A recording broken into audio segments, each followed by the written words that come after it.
Welcome to the Fismaz show. It's officially episode 1. I'm really looking forward to this particular one because I've got a good friend who's going to be joining me. A man who is no stranger to the world of football, to the world of sport, and a lot of people, we posted on social media a build up to this particular show, and a lot of people got excited and they're like, geez, where's this guy been? He's my favorite player. There's a whole lot of different descriptions that were described for this particular man, and his name is Stanton Lewis. Stanton? Hey, my friend, you've abandoned me, eh? No. Thanks. What's going on, eh? Yeah, it's been a while. Back in Joburg, so I get to see your face again. You know you're handsome, eh? So Stanton's a very handsome guy. So how's things going? I saw you've just got a third boy, I believe. You only make sons, eh? Yeah, no, I don't have time for any heartbreaks and broken women coming home. That's not a nice thing to say. Nah, I think boys are much easier to handle. Yeah. So I'm happy with the 3 boys. And how's the wife doing? Doing well? Yeah, she's well. She's healthy, happy. 3 babies, 4 men in the house now. Can look after. Now tell me, are you planning on having any more kids, or is it? No. Fiso, are you shutting the back door now? No, that's pushing it. That's pushing no, it. First of all, you must remember the school fees coming up, eh? So before we get in, how much is a pack of nappies these days? Fiso, you don't want to know, son. No, I don't want to. You don't want to know. You don't want to know. Yeah, no, it's good, man. As long as everyone's healthy and in a good place, and obviously we have you on the show today. I had so many things prepared, but unfortunately, I did what Fiso always does. I forget. Yeah. No, you can't prepared. Say, prepared and Fiso in the same sentence is a. Are you throwing me under the bus on the platform right now? No. This is my show, Stanton. I know it's your show, but we're talking. Guys, just take a note. Don't have friends like Stanton in this world. All right? No one likes honesty. No one. All right, my friend. So obviously, today it's finding out a little bit more about you. I know a lot of people are interested in you, the real you, you before football, you after football, you today. So I want to start right at the beginning. I know your family is very sporty. So where did you start playing football? Who did you see playing football that really captured your imagination? Yeah, look, I grew up in Bosman. It's not one of the best areas to grow up in, especially 30 years ago. So growing up there, the only thing that kept me busy was school and football. Otherwise, you just mix with the wrong crowd. And I think the best gift that my parents could have given me or bought for me was a soccer ball. And I just played with my brother in the yard. And from there, I think I developed my own skills. And I eventually joined the amateur club, which was from the area. And yeah, played there for a few seasons. And then one of the coaches said that you're really good. You could make it at a professional club if you are serious. At that age, 9-10 years old, you're not serious about anything. To be honest. I'm trying to understand how you even register something like that. You just play. Yeah, look, the guy was good. He spotted a talent, and he took me to a proper club, which was Wits University, and I think from there I developed season after season, and then the journey started from Wits. It was a mission getting to the training grounds in the beginning, but yeah, my parents, they helped where they could, and some coaches even had to come and pick me up, and yeah, that's the start of joining a professional club. It's one of the big challenges, isn't it, for young players that are ambitious and want to go, to play professionally. It's that sacrifice at the very beginning, and like you said, getting to places sometimes can be difficult, and it's a challenge that's a reality for a lot of kids, especially from the townships as well. Yeah, no, of course. You need that support. You can't do it on your own. You're only 10, 11 years old. And I think that's the gap that I'm working on right now, after football. But we'll get to that later. At 11, if your parents don't take you, or if there's no support structure, it's impossible for you to really go out there and make it yourself. So I think, I always encourage the parents to take the kid to the training and work on their passion and their talent that they've been given. Yeah, 100%. I mean, that support, it plays a massive part, not only, I mean, in sport, but also educationally. I mean, you've got young boys yourself, you know, Sacho, how old is Sacho now? He's 11 years He's 11, old. so he's right in the mix in terms of school and all those things. And that parental support, I guess, is a massive part of the kids growing up. Yeah, I think, it's also a balance, because a lot of people think that because I played football, my kids will play football and they'll be good at it. Yeah. You're not guaranteed. Yeah. Nothing is guaranteed. And my wife keeps the balance in the house. She's the one that She will cracks do. the whip, you mean? She does not crack the whip. So who cracks the whip? I crack the whip. Okay. So we have different roles. I think you're just trying to be macho here on this platform. No. My wife, she knows. There's some things that she's good at, and there's others that I'm good at. So, the balance comes in where educationally she'll take care of everything with the boys. Sport-wise, I'll do it. And, together we form a good team. I've got to defend Stanton now because, I mean, I'm obviously making fun of him with regards to cracking the whip, but I know his wife, she's very sweet. I don't see her cracking the whip. She's just an innocent lady who just always has a smile on her face. Yeah. So I'm going to defend you. Not See, I'm a always. good friend. Not I'm not always. like you. Not always. See, I'm a good friend. I'm not like you, eh? Yeah. Yeah, I'm not like you. No, you're a good guy. You're a good guy, Fiso. All right, so moving forward, let's go back to football. I mean, obviously, you said you started at Wits. I don't know if the rumors are true that you also ventured off to Ezimnyama Ngenkani, Amapagania, the Orlando Pirates. Is that true? Yeah, that's true. I went to Pirates just before we left for the Danone Cup in France. So did you play in the Danone Cup? I played in the Danone Cup, yeah. The one we won? No, we ended up third. So you're a loser, like. Well, okay, I'm joking. You know what? You can't win all the time, Fiso. You can't win all the time. 100%. I mean, but yes, I mean, you obviously played for Pirates, and I mean, that must have been a great time in your life as well. Yeah. So, you asked me earlier, growing up, who did I, see playing football? What player really captured me? I think it was Junaid Hartley at that time. He was at Orlando Pirates, and Stanton Fredericks, who was at Chiefs. The reason I use them is because they were tangible. I could see them. Yes, I see them around. I see them. They were from our area. Yes. And the biggest influence was probably Penny. He was a guy I just seen on TV, and the things he achieved, and playing in Europe at that time. It really opened my eyes and made me believe that anything is possible. And what a great guy as well. I mean, Ben McCarthy and Stanton Fredericks. I mean, unfortunately, I don't know Junaid Hartley personally, but two incredible guys, those two I mentioned. Yeah, look, all three of them, really good, really achieved a lot. Back then, we didn't know that they would all be playing overseas. So, I spotted the right guys and role models, and today they also successful in life after football. Yeah, 100%. And let's move on now to Ajax Cape Town. I don't know when you got to that particular destination, but talk me through that journey then, from the youth ranks of playing for Wits, playing for Pirates, and then moving towards an Ajax Cape Town team that is well known for really developing top class talent. Yeah, you have to hand it to the scouts, because were you scouted? I was scouted. Yeah, I was scouted while playing for Southern Gauteng. We had a tournament, provincial tournament, and one of the Ajax guys came to me. They approached me. They asked me, have I heard of Ajax before? So I was like, of course. And he then mentioned that he's a scout. They really like my style of play, and would I be interested in coming down? If immediately I said yes, without thinking, all the sacrifice that will follow. And yeah, they then took my contact details and my parents' details, and they started contacting my parents. Obviously, I needed consent from the elders.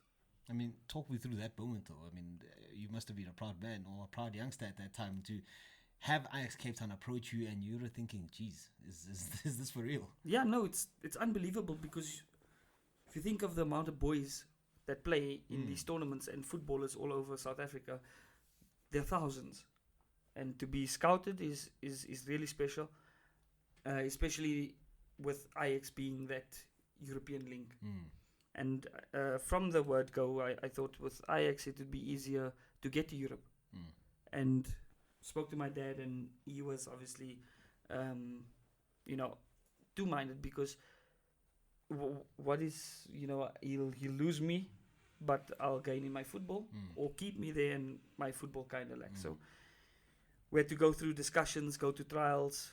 I went over there. I was hand in the glove there, and I then made the move to Cape Town when I was 13 years old. Wow, that's a young age, eh? Yeah, it's young. No, people don't realize it. They don't realize that. 13, you're just hitting high school, you're hitting puberty, and there's so much going on. So, for a youngster to move, meet different people, different accents, a laid-back lifestyle compared to this hustle and bustle in Joburg, it was really difficult to adapt in the beginning. You say different accents. May bro. They look good.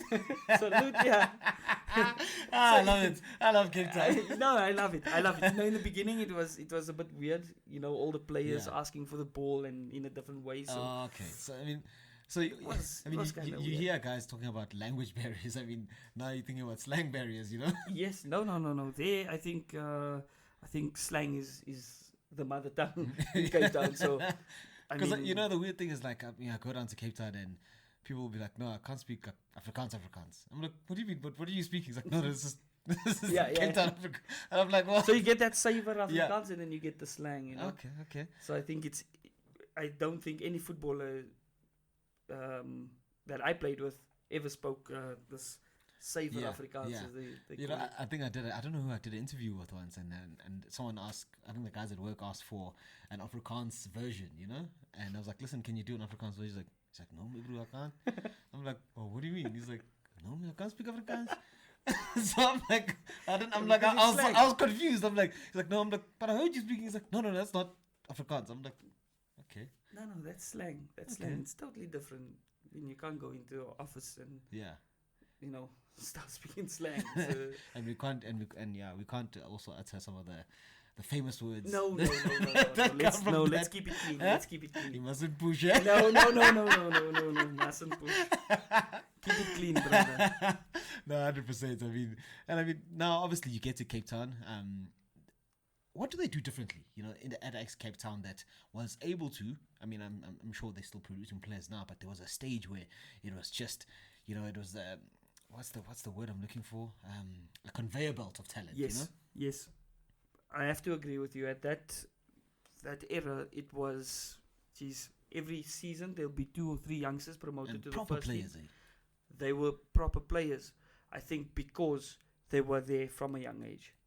So when also you get the scout that plays a big role. Then you get the coach through the different youth stages and age groups. Then you get the player that has to adapt to all of it, because not every coach is the same. Not every playing style. Yes, 100%. You have to learn different positions. And I think finding the right players was key. A player that could fit in to the Ajax system. Then teach them the basics. From the basics, you can then do more advanced training and so forth. So, at that stage, Ajax had too many good players, and a lot of them, unfortunately, would not come to the first team, but would go on to other first teams in the country. It's almost the blueprint that you think that a lot of clubs would follow. But we know the demands of professional football. It's to win, and some of the top teams, some of the Gauteng teams, not really known for their development because there's such a big demand to win.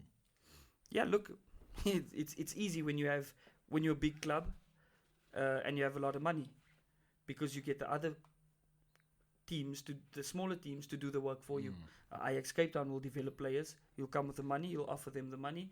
You'll take their player. That player is a fully developed player and he can fit into your system. Also, the mindset in Cape Town, I don't know if you've noticed, it's a win-win.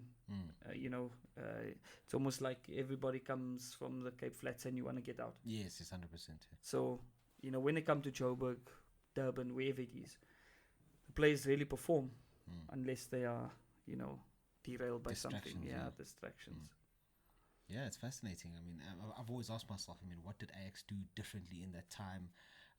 You know, how different were the coaches? I mean, I'm sure you've observed youth systems in other Yeah. teams. No, of course. So the difference is they have a European influence. That is the major difference because they focus on the youth. You're not talking about just any club overseas. You're talking about Ajax. If you've seen what Ajax did this season in the Champions League, and if you've seen how many players they've sold to Barcelona and players that's on their way out to huge clubs, it's proof. It's proof that what they do in Holland with their youth is working. So why not transfer it to Cape Town and do the same thing? Ajax Cape Town's youth, they do have a Dutch influence, obviously, and I think that's why that separates them from other clubs in South Africa. Okay, 100%. And I mean, we're gonna shift back to you now. Obviously, I mean, look at that time where now you grow up, you become a teenager, you sort of start getting closer towards the first team. Talk me through that transition from playing youth football to now this is the real stuff. Jeez, yeah, it's scary and it happens so fast because a lot of the time you kind of think there's this one guy in front of you. There's this two guys, so only in 2 years' time will I make it. I was only 17 when I got asked to train with the first team. I was only 15 playing in the Bale Cup, which is under 19. So I was always 2 or 3 years ahead of myself, and that is what gave me the doubt, or put the doubt in my mind that I'm not ready yet. I'm getting experience with the older guys, but you know, there was a Ntlantla Shabalala and Mfundu Shumana, for instance. They were much older, and you know, you're playing in this youth games, and you don't know who's really watching and what reports are being given to the head coach 100%. Until he arrives. So he came to one of the games. We played at Ikamva, the home base of the Ajax youth, and I had a great game. Straight after the game, he called me. He said to me, who was coaching at the time? Gordon Ingerson. Okay. So Gordon calls me and he says, "Look, I think you're ready to come and join the first team. Obviously, you're still a youngster. You'll go get your experience with training matches, but we might consider you for selection if you push yourself." And I think that was the change in my mind, because after he spoke to me, I went home that night, and I could just remember laying on my bed and picturing myself playing with the guys that I normally just watch, or I was a ball boy in the stadium. So now I'm going to be, you know, passing and dribbling with these guys on the field. So, you know, I pictured myself as a player already, and I think that gave me the you know, that extra something that I needed to break into the first team much quicker than what I expected. Now, you spoke of dreaming it when it became a reality. First day of training, scared, because now you're up against the real big boys. You said you played with Tlatla Shabalala. Yes. Shaba, the crazy one. Oh my goodness. So you know I play five-a-side soccer with him, and he's he's nuts. No. I'm trying to understand how he came into Can you imagine? tackling. Can you imagine? Can you imagine Fiso, the guy tackling? Yeah. I mean, he probably he's a rock. Yes. He was a solid midfielder, and he wouldn't pull out of tackles for anything. So I think you know, having him around was good, because he toughened you up. Other players would take it easy on you because you're a youngster. But I don't think that's the way to go. You need to be hit with the reality from day one. And I think training with the first team and getting to experience that for, I think it was a month or two before I made my debut, was phenomenal. I mean, you can't really explain it, because every day there's something new you're learning. It's a new coach. You're now going to camps. You know, it was just, things just happened so quick that you know, you can't even remember what happened. And next thing, you open your eyes and you in FNB Stadium making your debut against Chiefs. Wow. Crazy. Wow. Jeez, I mean, that's a massive stage. FNB Stadium, the national stadium, against the biggest team arguably in the country. I mean, look, I wasn't expecting to play. I traveled with the team. Nathan Paulser got injured. The first sub came. He told think, two of us to warm up, and I think he had to make a call quick because Nathan couldn't return to the field, and he called me. That time, the crowd, there's what, 30,000 people in the stadium. You unknown, nobody knows. It's live on television. Your family's in the stands, and you're on the sideline. Your number comes up, and you're ready to run onto the field. Unbelievable feeling. From that day, your life changes forever. And I mean, you've come full circle. I mean, you've grown up playing in Johannesburg as a youngster, and you come back and you make your professional debut at home, essentially. Yeah, that's something special because then, also my family could come in and come and support at the stadium, but they were not sure if I'm going to play or not. And right in the beginning, again, goes back to the family support, whether you in the youth of a club or whether you're making your debut. Because that's something that will stick with you forever. So yeah, coming back and making my debut against a team that I would later play for is unbelievable. You know what I'm thinking about? I'm thinking about if I'm 17 and I make a professional debut, I'm thinking about the girls. I'm thinking about my friends. Everyone's I'm it's the last one. No, of course you feel that way. Yeah. You feel that way. There's so much that comes along with football. You make your debut. I hit a post, I remember, against Chiefs. I had a good game. After that day, everybody started talking. Who is this new guy? Who's this new kid on the block? Where does he come from? Because, I mean, in South Africa, I mean, maybe then, in terms of there was more young players kind of coming through. But if you're 17, 18, today, it's almost like, who's this guy? Because, I mean, we still consider youngsters at 22 sometimes. Now, at 18, it's like you're a phenom, Yeah, true. So, I think that's why players are only making their debuts at 25, 26 in the PSL. Ajax was not afraid to play players that they thought was ready. And I think a few youngsters in the Spa season in the PSL did make a debut in their teens. It comes with a lot of pressure, comes with a lot of responsibility as well. And then, like you said, all the distractions that might arise because your friends from school want to be closer now. Because now we go and to the the people stadiums. that weren't even your friends. No. Okay, no, Stanton's Trust the guy. me, you have 1,000 friends by the next day if they just see you on TV. So it's also being clever, knowing what's real and what's not real.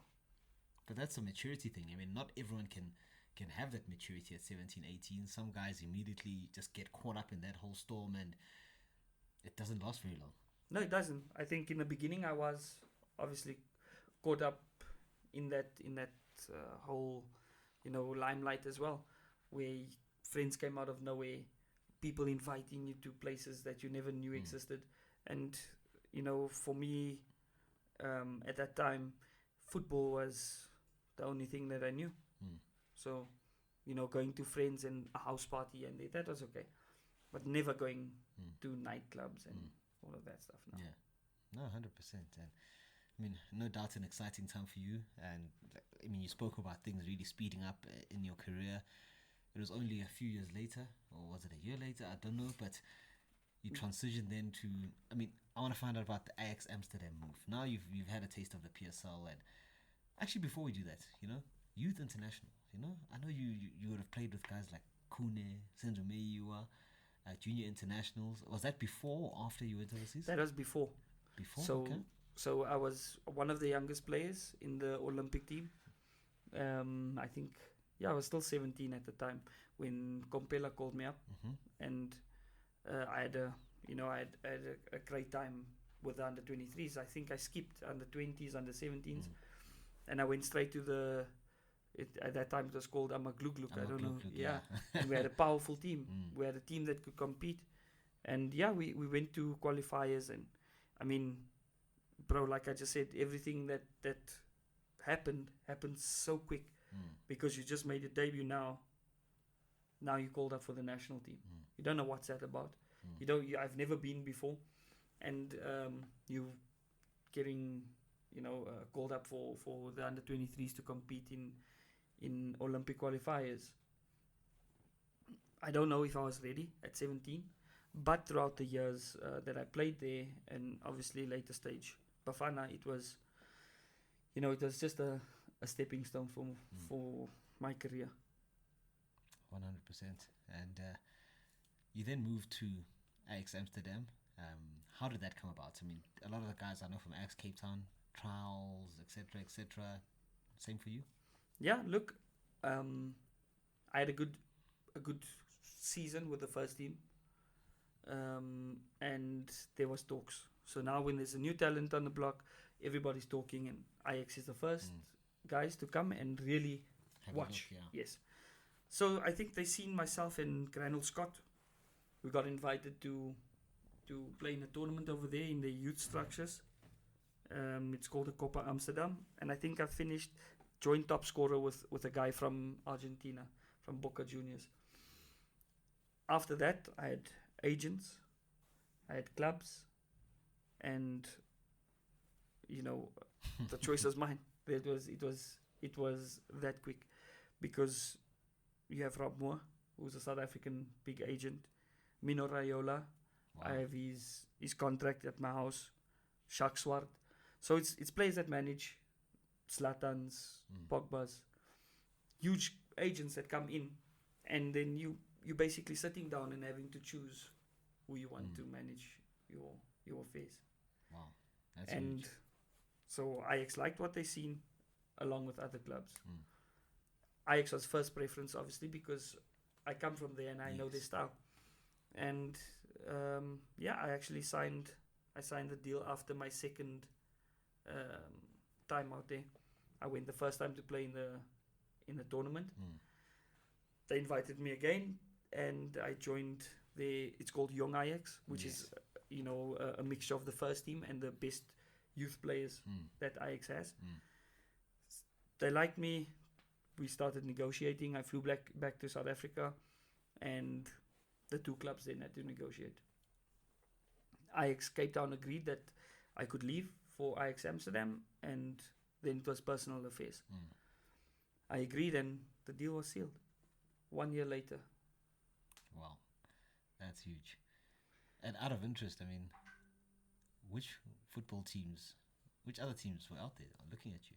Yeah, there was Porto, which was a Portuguese team that was competing also in the tournament. There were talks of Dortmund, and those were the three clubs that I think my agent told me about. But my mind was set on Ajax and playing for Ajax Amsterdam. That was my goal. And which agent did you eventually go? So I signed with Rob Mohr. He got Pinar to call me. He got Aaron Mukwena. Yeah. So he had all the South African players call me and obviously talk to me, because I wouldn't just sign with anybody.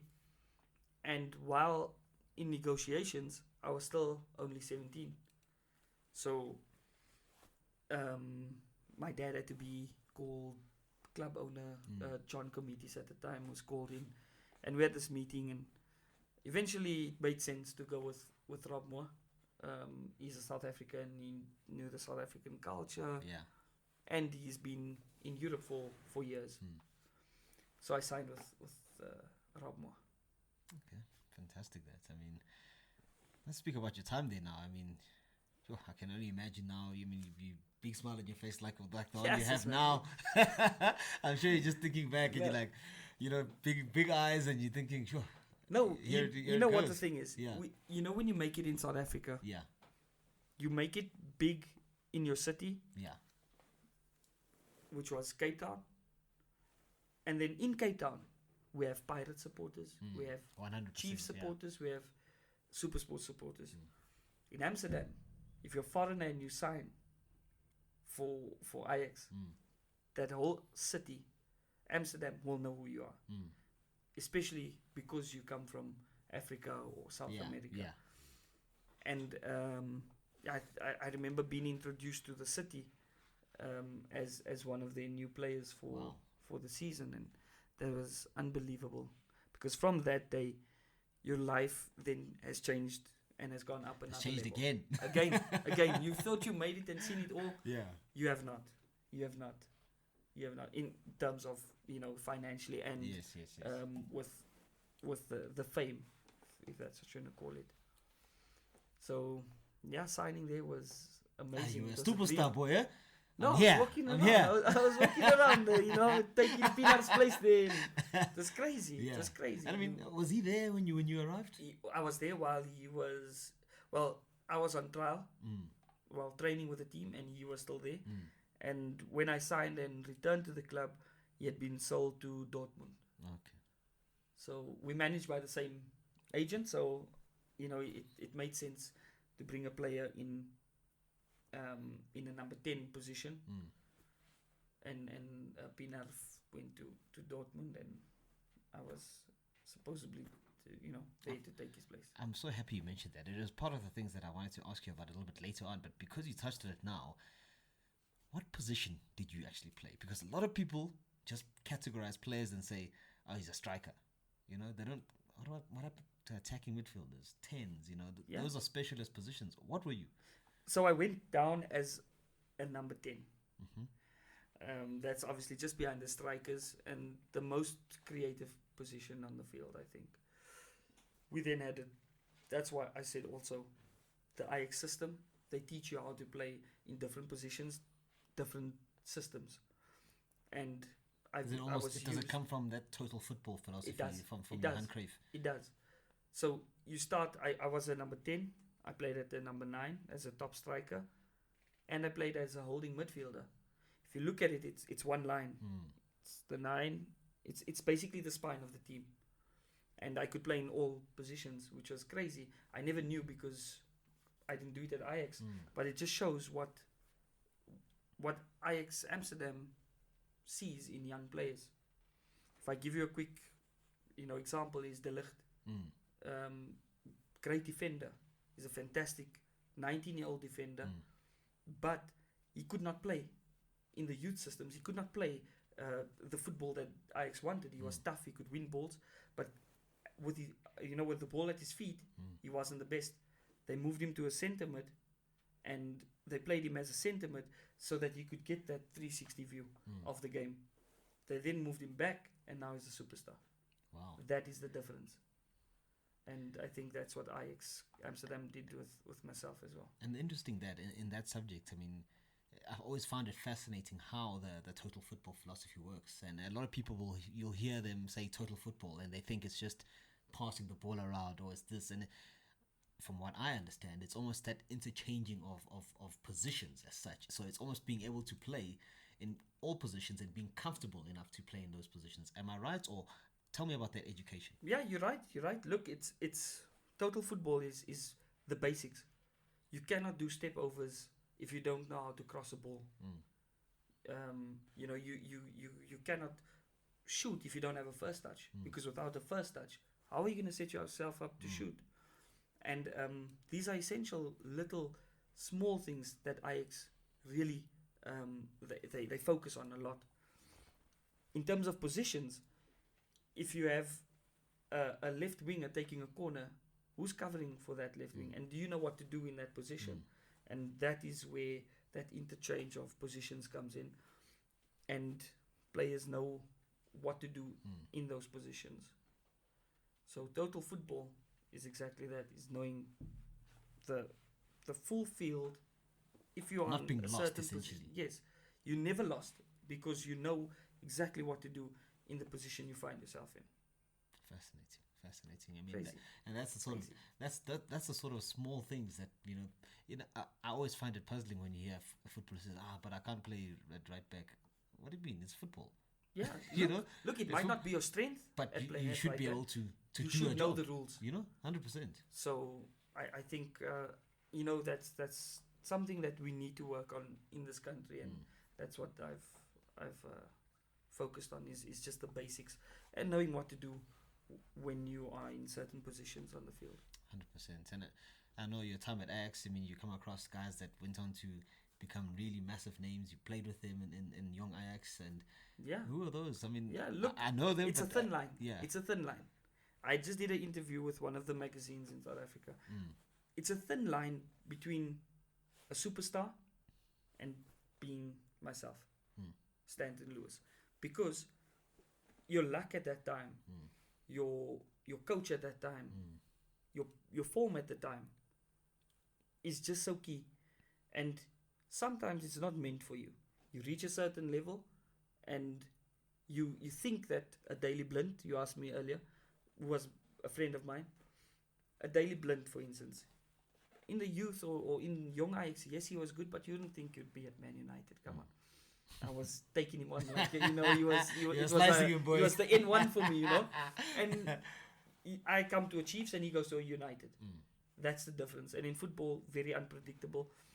I mean, they signed Suarez, didn't know who he was. Thought, okay, here's another guy. We just did Dutch lessons together. Oh, did he come during the time? Yeah. So we were like, you and I are sitting now. That was my guy next to me, and obviously sign language. He couldn't speak Dutch. I don't think he still can't speak English. Yeah, so yeah, I mean, it's crazy. Wesley Sneijder was at number 10. Ryan Babel, I still talk to him a lot. You form these relationships with players that, I'm not friends with them because they are now 100%. at Tottenham and PSG. But in the youth days, we formed some kind of friendship. And over the years, we just kept, in contact with each other. And so, yeah, there's quite a few players from my era that has now gone to huge clubs. And the line, like I said, is so thin. And I mean, you speak of luck. I know during your time there, you suffered a very bad injury that would have set you back immensely. I mean, talk me through that. I mean, such a crucial part in your development as a footballer, and then you have an injury of that nature. What was that injury, and how badly did it hit you? Yeah, look, it was patella tendonitis. So that's in the knee. Okay, on, sorry. Come on, man. So it's the wait. Patella tendonitis. Yes. I don't want to use that.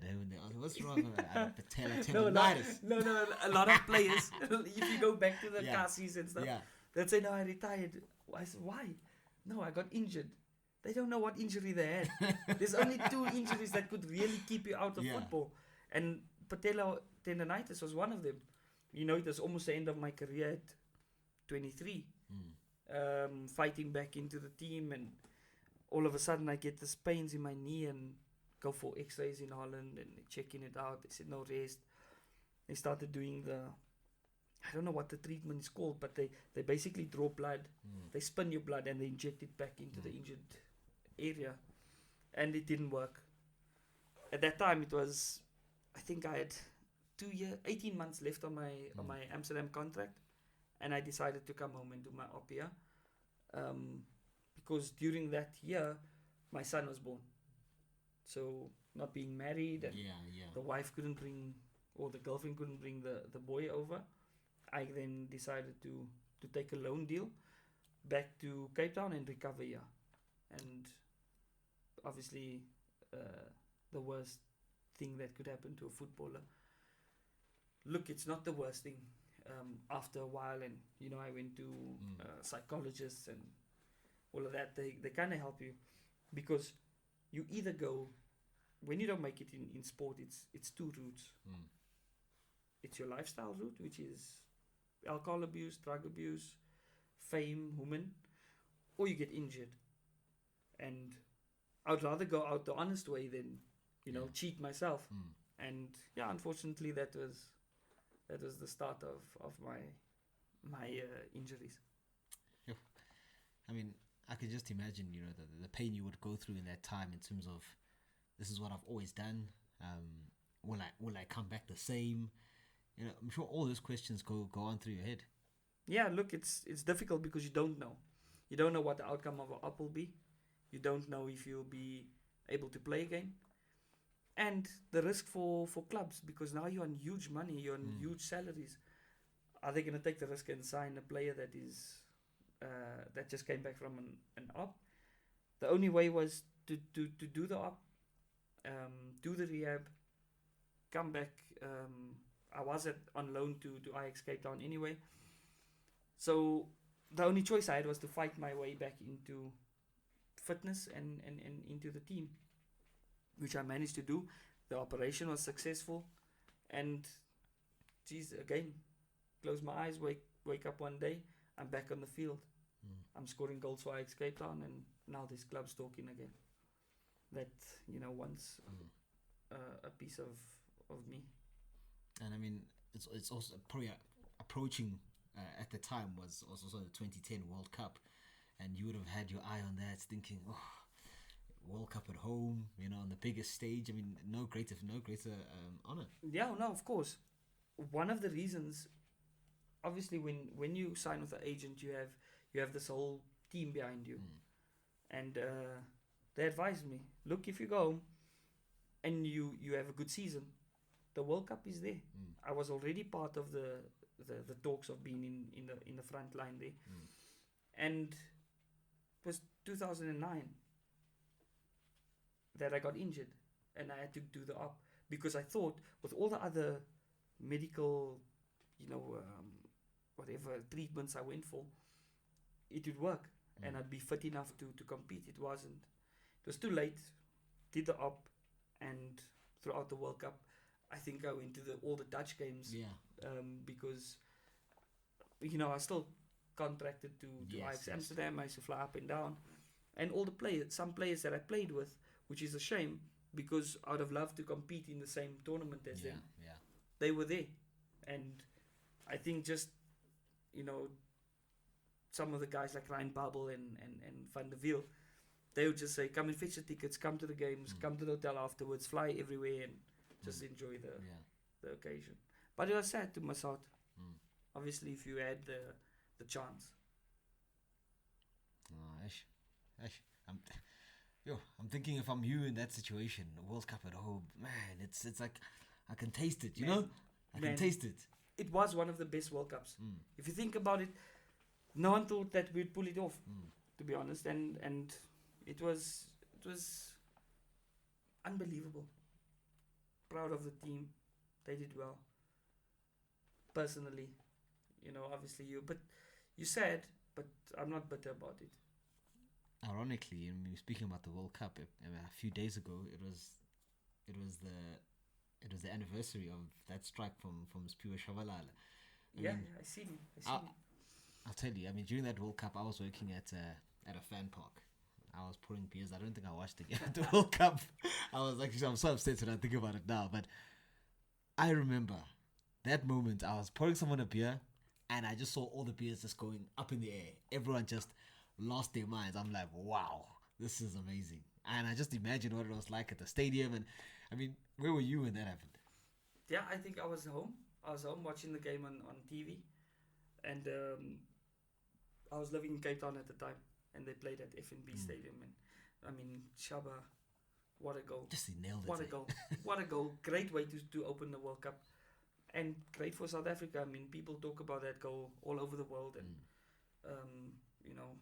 it's great. He's a good player. A few years later, I didn't know I'll be playing with him, but yeah, it was just amazing to see. 100%. And you speak about playing with him. Obviously, then let's speak about your time at Ajax. You eventually get back to full fitness. You're doing well. What happened then in terms of then you going to Chiefs? Talk me through that period. So that was basically the first comeback.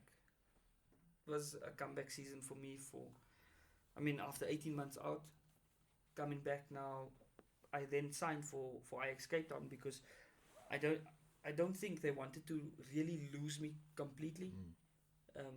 Ajax Amsterdam after my contract had expired. So I stayed on at Ajax Cape Town. They had a Dutch coach who was brilliant, for Podan. And he gave me a chance to come back. I then came back, scored goals, took them through to the cup. We lost in the final against Chiefs in Durban. And immediately after the game, I remember Jose Torrealba was leaving. Yes. And the coach came over to me and asked me, what are my plans? My plan was obviously to go back to Europe. Realistically, what is in front of me right now? Nothing. So I explained to him, and this is after the game, after we lost the final. And he said, we'll talk. I'll get in contact with you, and I can see you at my team next year. Who was coaching at that time? Vivi. Vladimir Vivic. Yes. So he was over here, and he was a good coach, and obviously a European coach. So it was nice because he understood, the European basics and African flair. Together, you have a kind of complete player.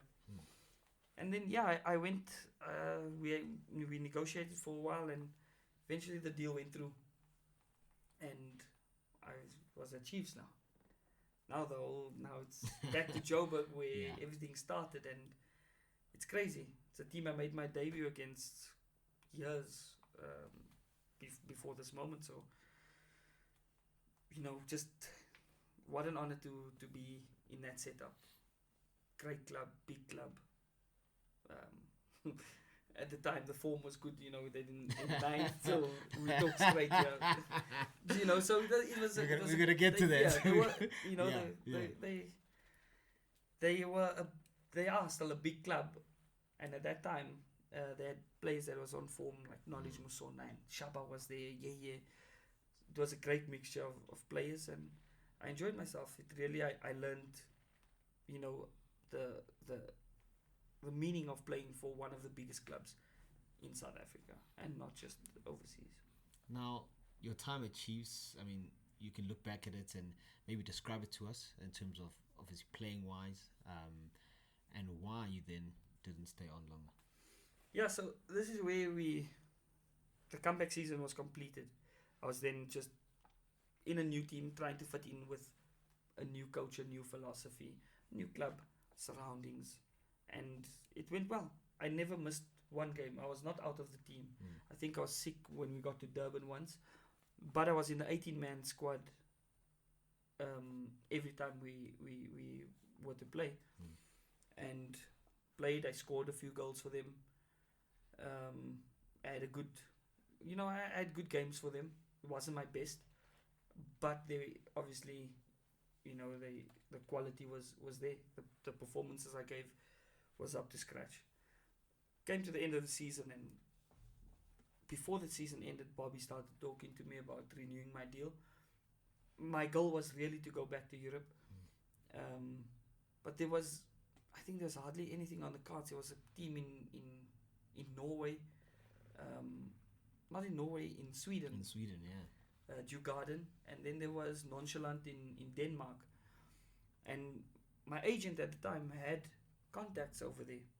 I was not sure what to do because now Bobby's talking directly to me, and my agent is talking about other clubs. Eventually we spoke, and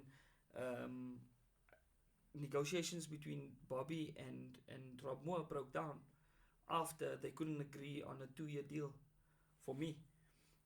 Now, for me, I would have signed. If it was a 2-year deal and it's at Chiefs, in my mind, I would have put pen to paper. I don't know what happened because the deal was not transparent with the three of us. Yes. Bobby, myself, and Rob Mohr. I then the European interest was kind of half-heartedly, and I then signed for AmaZulu. Time was running out. I needed a club to go to. I trained at Supersport for a while just to keep fit, and then AmaZulu sent the offer through, and I signed for AmaZulu. Okay.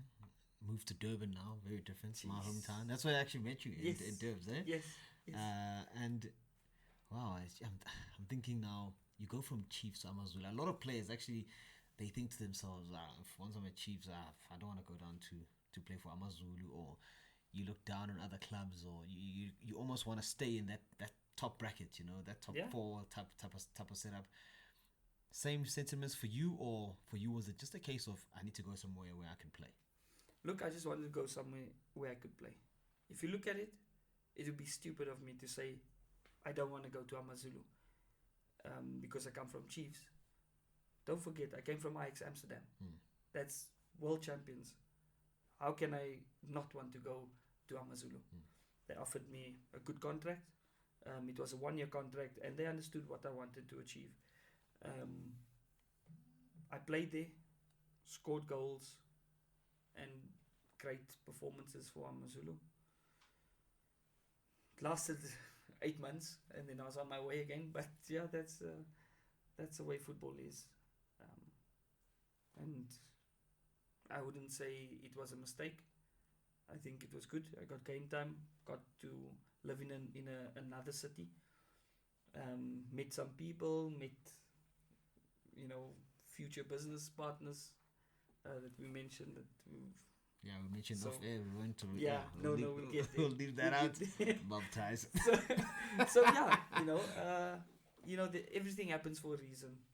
I don't think we could look down on any club or any team, but that was my journey, and I enjoyed it. I took whatever was in front of me and I used it. Now, other teams you played for Chippa United. Must have been an interesting experience. That was very interesting. That is the and Golden Arrows, obviously, yeah. Yes, no. Come on now. Now we're going. Come on now. Now Give me the juice. Give me the juice. Now it's getting a bit. Talk me through that experience. No, so Amazulu was good. Yeah. I then signed while I had a contract with Amazulu. Golden Arrows had approached me because they were getting a new coach, Mushin Etugra. So I worked with Mushin at Ajax before. Yes. And they came with great money, and they were building. So they were this Man City of Golden Arrows now. Golden Arrows were becoming this Man City of South African football, because they bought Robin Janus, Mbesuma, Siabonga Nkosi, Clifford Ngobeni. So all these huge names are going then. They come out. My agent calls me and he says, "Hey, listen, Arrows is interested. What do you want to do?" I was like, "But I still have a contract with Amazulu." He's like, "Nah, let's see what we can do." I'll never forget that. I think it was second last game of the season playing for Amazulu. I had to tell the Amazulu management that I am homesick and that I have to leave. And the coach couldn't understand it. He was going crazy. Yes, what are you talking about? So who was coaching Amazulu at the time? Roger Palmgren. Okay. So he was a bit of a crazy guy too.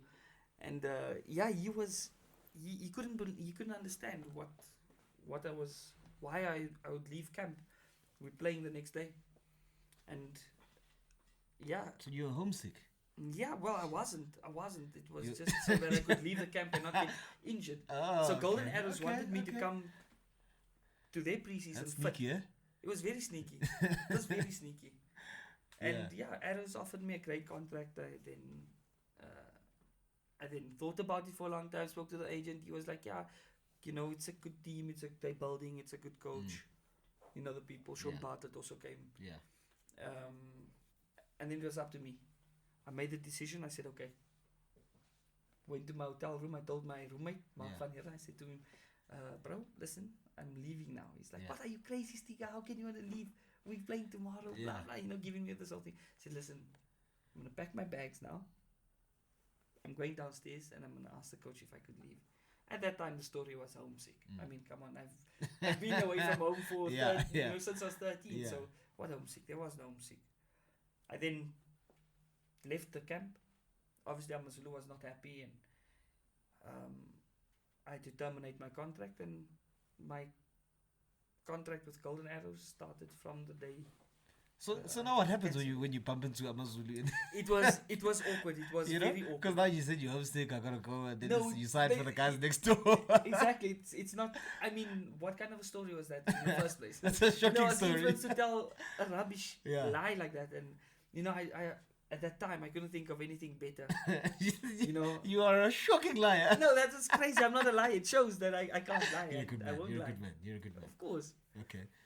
Then I felt bad. I left the camp, and 2 weeks later, I think the newspapers and everything else, all the other media platforms were, announcing that I've signed for Golden Arrows. Did you get a call? I didn't get a call from anybody from Amazulu. No, I don't think they even wanted to see me in Durban. Yeah. I mean, the training fields are right opposite each other also, so, I mean, they know your car when you're coming in, so... I did come with an Uber or take a taxi rather. But yeah, I mean that's also football, and that's things that you have to put up with. and decisions you have to make in a split second. So very difficult time, that transition. Then I went to Golden Arrows. Sounds like you got another story for me. Yeah, no. Arrows is no good. What's wrong, Justin? So yeah, you must talk into the mic. I thought I was talking into the you mic. think he's all being time. sexy? Yeah, Wait, I think it's because it's getting juicy now. I have to really say so it can be Yeah, we want to hear. We want to Okay, hear this thing. Okay. That thing died, eh? So you can just grab like other random ones for us, and then at least we can put something together there. Okay, so now you Golden Arrows. Golden Arrows. Okay. Lady owner. And Mushin Mato. Itugral. Well, he's the coach. The owner is the lady. Mr. Shout a lot. No. Mushin always just shouting. Oh yeah, Mushin, yes. Mushin, but Yeah. not the club owner. We Yes, start yes. first with the club owner. Yes, 100%. Because the club owner Talk me signs through and that, pays yeah, you. Yeah. So I went to her house. She invites me to her house and she says, I have a contract for you. Let's just get it signed. And go there. She tells me the plans. Plans good for the season. And I signed for Arrows. Mushin is the coach. And Sean Bartlett. Etugral. Imagine that, bro. It kind of suits him. Yeah, it does Suits him. actually. So Sean Bartlett then joins, and obviously that's a big influence also because he was a top striker. I wanted to work with him at that stage in my career. Spent the season there. Things went okay, wasn't too bad. Then I went out on loan. Shock move. Everybody's like, "What is going on?" Is it something you wanted? Mushin left. Okay. After one season, Mushin left. I was left there. Manoba came in, and I wasn't really featuring in his plans, and I decided to go to a coach that I played with, also great striker, had great vision for the club, and it was Wilfred Mugay. He took over at Chippa. They needed players. They needed to survive the season. It was their first season in the PSL, so it was hectic. And the money that was thrown at Chippa was ridiculous. They signed, I think, Benji Mwariwari from Man City at that time. I don't know if you know him. Yeah. Benjani. Benjani. OJ made a comeback that season. Brent Karelse. So now it's a whole lot of good players in a team that's not really known. And, it's a shock move. Back to Cape Town. Asia, Anika. Back home. But now in different colors, so now it's weird. Yeah. Played there, had a good season as well. Unfortunately, the club got relegated. I was then forced to go back to Golden Arrows. They phoned me, they said, the club is no longer in the PSL. Make your way back to Arrows. Yeah. Did pre-season, new coach came, back in the plans. This is the ups and downs of football. Yeah. Mark Harrison comes in and is why am I, I wasn't interested, to be honest. I wanted to leave. And he was like, no, give it a shot. Once again, train like you want to play and be, as fit as you can be. So when the chance comes, you'll grab it with both hands. And I remember clearly training, playing some friendlies and doing well. He'll always encourage me, and I'm getting closer and closer to a return now. Yeah. 4 Arrows. Yeah. Under the new head coach. Everything's going smooth. And crazy, out of the blue, a tackle. A crazy tackle. That probably ended my career. And that was you can't really explain it because everything is coming together again. And then blinking of an eye and it's gone. Down. Sitting on the field, I remember just going in, taking a guy on, guy coming from nowhere. I didn't see the guy coming. Because normally in a friendly I would just jump. Even if he took the ball, it's not important. It's just getting fitness, getting game time. And I didn't see the guy. And I wanted to whip the ball into the box. And as I crossed, I just see this guy's knee coming. and he gets me and he lands with his full body weight on my knee. Fell down. Same knee that you had injured before. Same knee. Different injury though. So I get up and, it feels weird. Then I always see, I don't think anybody has experienced driving a car without shocks. I mean, that's crazy, but I can just imagine it. And that's what the first thing that came to my mind was when I stood up and I took a step forward, it felt like like my bones was touching and grinding against each other. I sat down and I obviously put my hand up. The physio came, checked my knee, couldn't tell me right there and then. It was swollen. He just told me put ice and everything will get better. Yeah, one of these guys, they just put ice. Yeah, that's all he could do. No rushing No to magic the hospital. spray, nothing. No, nothing. Nothing.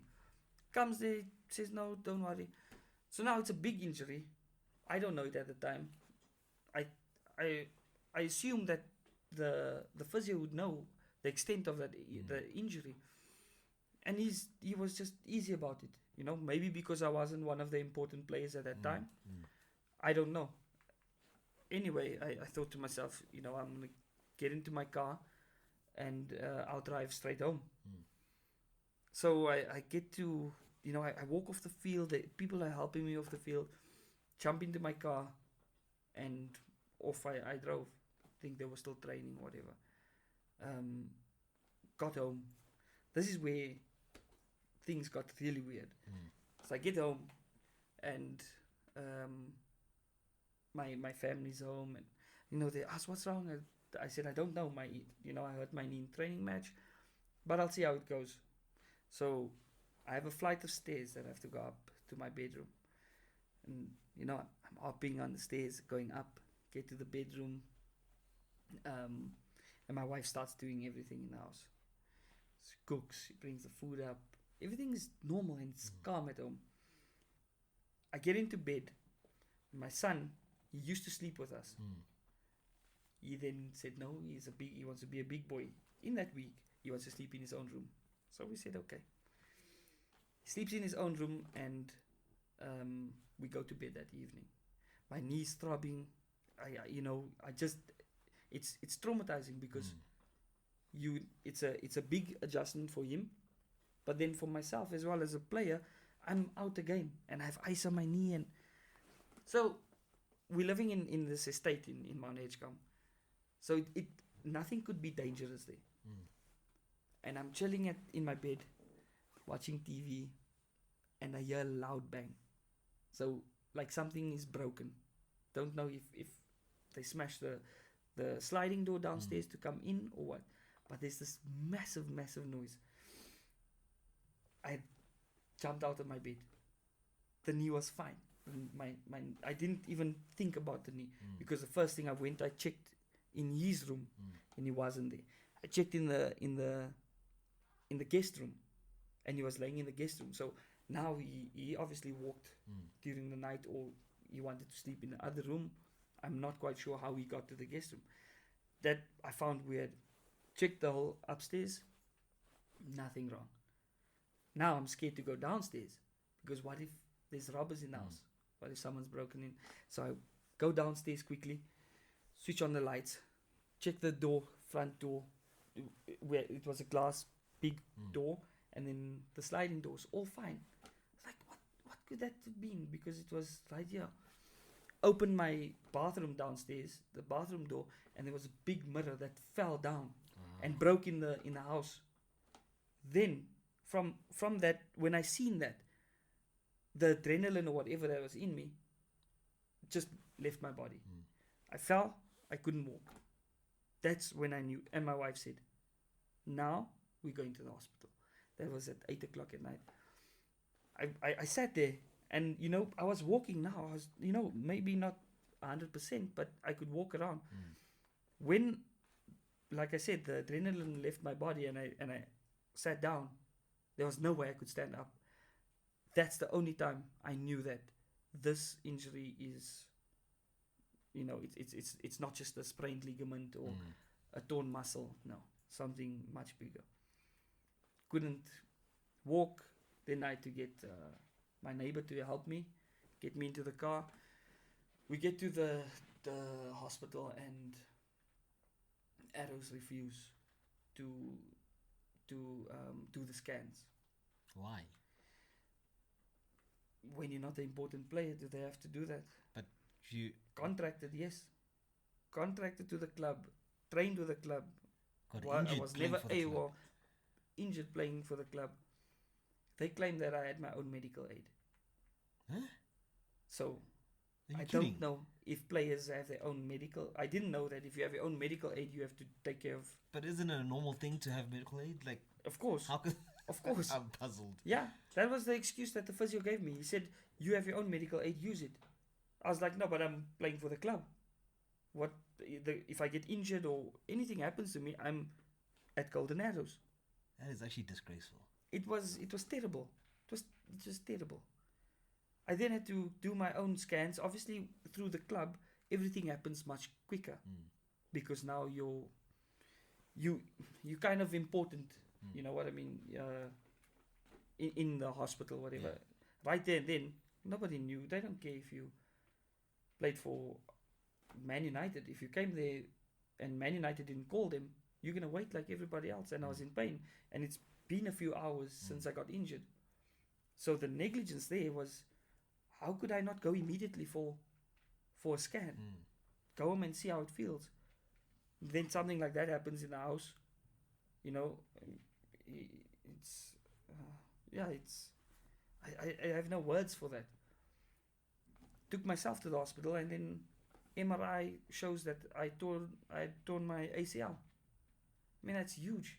People go straight to hospital from a ACL injury, not go home, and then run downstairs to see if your family or everyone is okay in the house. So then I go to the hospital and I do my own scans. I have to find my own doctor, have to see who's gonna, obviously I needed a sports doctor to do my ACL, make the booking. I mean, there was no one there to help me with that. That's crazy. That was, I mean, yes, in the beginning I was bitter. I was like, why did I sign for this club? Why would I do that? They paid me, yes, but we also had to go to court after the contract was done. So was it really worth it? Yes, it was worth it. Because maybe not in football, but as a person, you grow, you get stronger, you meet new people, you kind of figure out the way that I got to play for Arrows was not the normal way that I got to play for every other club. I played for Arrows while I had a contract with Amazulu, and I had to do dodgy things to go and play there, and that was the end result. So it was in the beginning. I hated the club. I didn't want to see the people. I took care of my own bills. I did my rehab. I did my op, and then they get what do you call these people? Intern to do my rehab on such a huge Who's that injury. now? Wow. This is Arrows, so they get this guy, and I'm not even sure if he knows what he's doing. So after the ACL was, reconstructed, they couldn't use my patella because they had fixed that while I was in Ajax Amsterdam. Yeah, the first injury. So now there's another complication with my ACL because they had to use my hamstring. So they cut my hamstring and they put a new ACL in for me. Screws and whatever. Do the rehab. The guy that I was doing the rehab with, he was not qualified to take a sportsman of that level and do rehab with him. Rehabilitate him. He was not capable of doing it. And I said it, on numerous occasions. And it just fell on deaf ears. And, I just stuck with him and I did whatever because I didn't know any better as well. And I started jogging one day. It felt too early. He said, "No, come.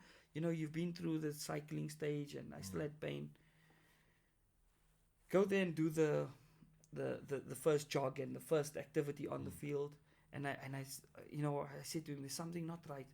Let's go and check it." No, it will get better with time. 2 weeks go by and I'm like, "No, like seriously, bro, this is it's too much pain now. It's not getting better. let's go. Go for another scan. You need another op. What's wrong this time? This time the scar tissue that built around the whole injury, where the screws were, the one screw was a bit loose because now you're doing stuff too early. You're picking up heavy weight with your legs. You running too early. Everything will just start loosening itself.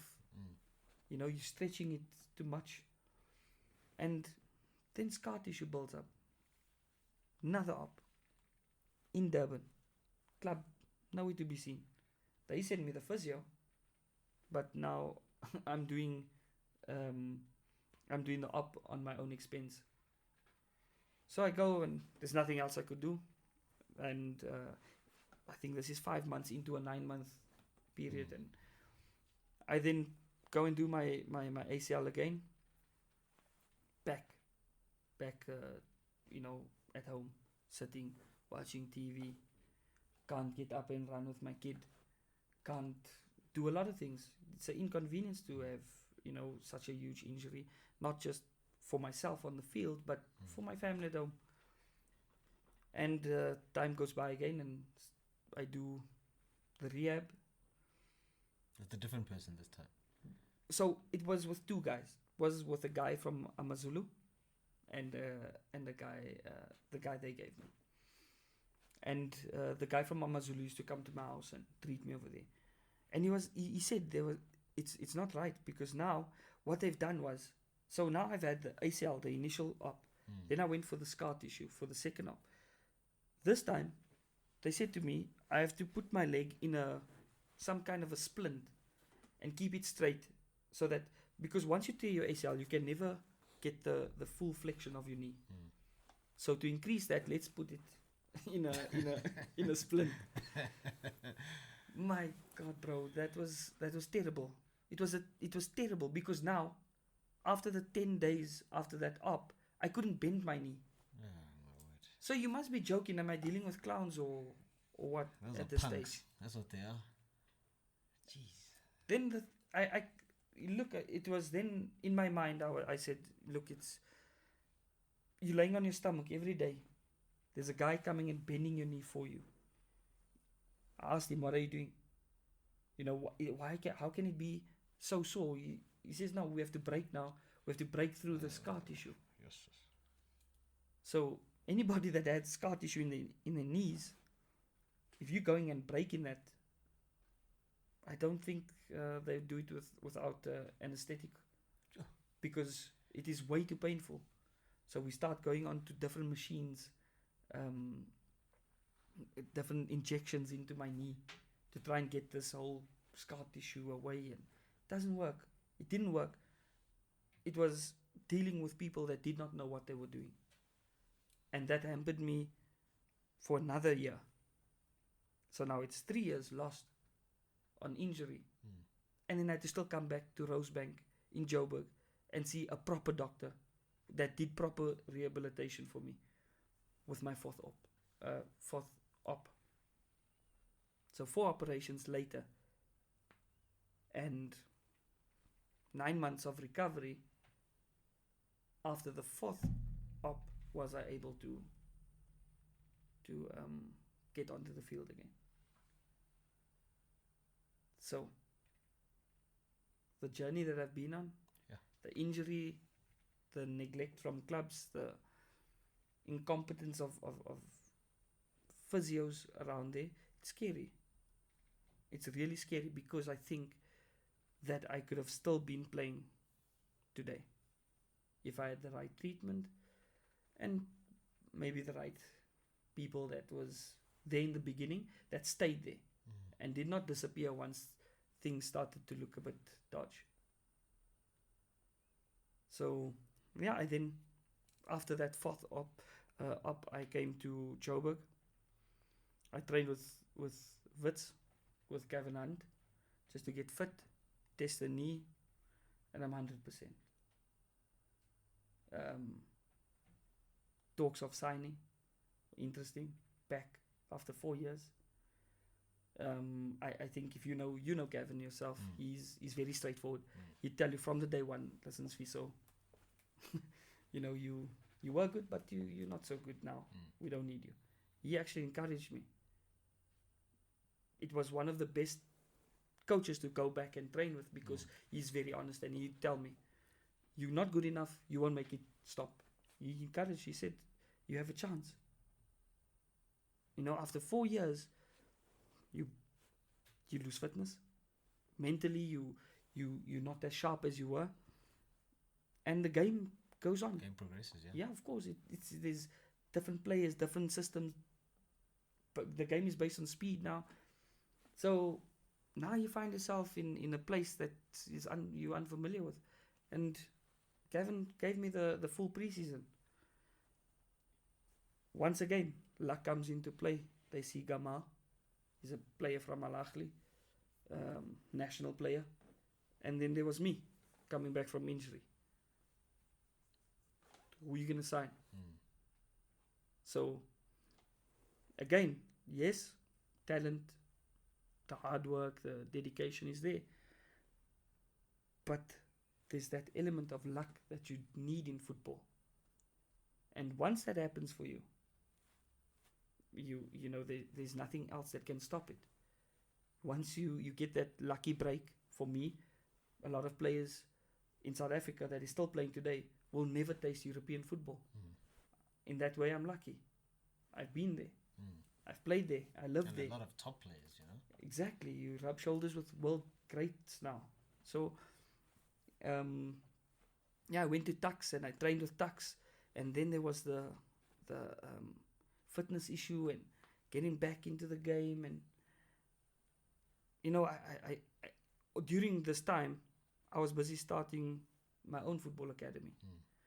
I was looking at, my son, looking at different players, his friends, and put them together. I was like, they do all the difficult things because that's what you see on TV. You won't see a guy say, wow, that was a nice first touch. Because it's basic. So you want to do the difficult things first. And I thought, no. Already, let me tap into their minds and get the simplicity first. Simple, total football. Then we move on to your Ronaldo skills and Messi skills. But, so while I was doing all of that, it kind of pushed me away from playing and looking more into youth football. I have not officially retired. I've just stopped training myself as a football player. And now I obviously you'd never just leave the game. So play indoor football with Stiga Fredericks and Matthew Booth. And then I play for the Nike Center. Nike looks after me till today. So I play for the Nike Legends. And, you get some guys that want to get fit there. And so, in terms of me playing again, it will take a miracle to get back onto the field. Because life moves on.